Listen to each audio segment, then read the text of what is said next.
SM Tugigaraw as of August 19, 2026. Pending IR namin ay may 4. Sa IR number 19470, staff house inventory has been not updated. So, for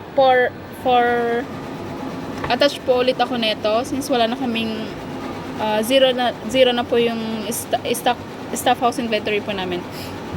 IR number 19472, request ng uniform for Kuya Melvin po. So nakausap na po namin si Ma'am Graciela, then lagay na rin po kami dito ng mga wala pa pong uniform sa amin.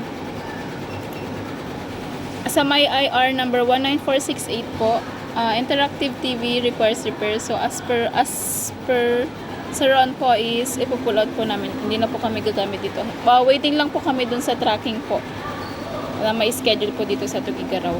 Then IR number 18778, yung sa mini PC po namin ito, bali nag-send po kami ng video kay Sir John and kay Ma'am Gemma po na hindi pa rin gumagana nung sinalpak po, and nasunod naman po yung mga nailagay doon sa mga ano niya po.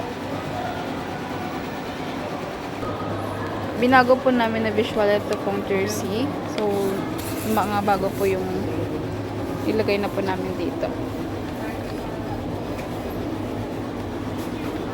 Binago rin po namin na visualize ito pong nasa DIY po namin.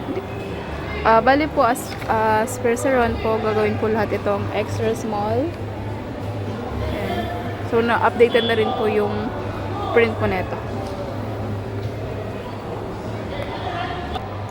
So from August 13 to 19, nakabenta po kami dito sa dry fit color po namin ng 12 pieces. Dito naman sa dry fit premium po is 180 pieces. Dito naman po sa brush top po namin, meron lang po kami benta na 10 pieces with embroidery po sa Business Solution. So sa mga ballpen po namin is more an inquiry din po. Dito naman po sa uniforms po namin, meron po kaming benta dun sa special combi na dalawa lang po. Then sa two-tone black, dalawa with embroidery. Then dito sa jacket po, meron po kaming dalawa sa bomber. Then meron po kaming waiting po ng payments sa corporate jacket po na 14 pieces worth 14,000. Then payment din po bukas sa hoodie jacket na with embroidery worth 27,000 po.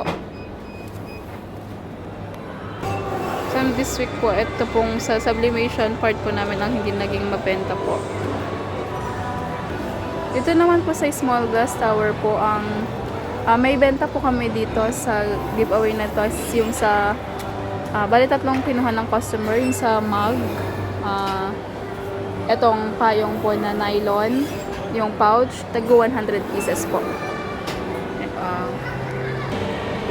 Dito naman po sa power table po namin is nakabenta po kami ng 88 pieces. Bali for change or may sketch po namin dito is yung sa all items na parody design po. Dito naman po sa Pillow 11 by 18, ang naka-sketch po ngayon is yung character. Last week po ang naka-sketch dito is yung Kitcheria. So nakabenta lang po kami dito na 18 pieces. Mas benta po ang Kitcheria design. Ang naging mabenta naman dito sa mix and match po namin is yung sa neck pillow. Dun meron po lang po kasang benta na isa. Then si net cup po ng 7 pieces, galing po sa design na dito. Dito naman po sa gift ideas, ang naging mabenta po dito sa wall na to is yung sa 14 by 14 na pillow po. Then sa dito naman po sa drinkware, meron po kaming benta dito ng travel mug na 10 pieces. Then meron din po kaming waiting sa magic mug po na 100 pieces po. Waiting na lang din sa payment po nila. Visual na need pa namin ayusin or waiting po kami dun sa Sintra board niya po ito sa embroidery. Then, ito po sa souvenir. NAR ABP na po namin.